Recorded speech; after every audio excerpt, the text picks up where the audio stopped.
ada usaha, nggak ada doa, nggak akan bisa. Ya, sengaja kita buat hari ini.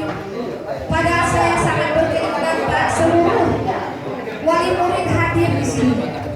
Saya ingin berbincang-bincang dengan wali murid. Ya, karena kenapa?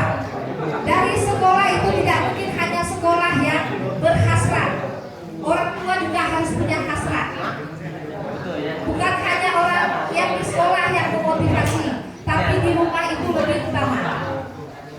Ya, kalau kita lihat ibu, itu ketika ujian sekolah, kita lihat anak kita ada yang tidak hadir. Mungkin dia berpikir di ujian nasional masih bisa begitu.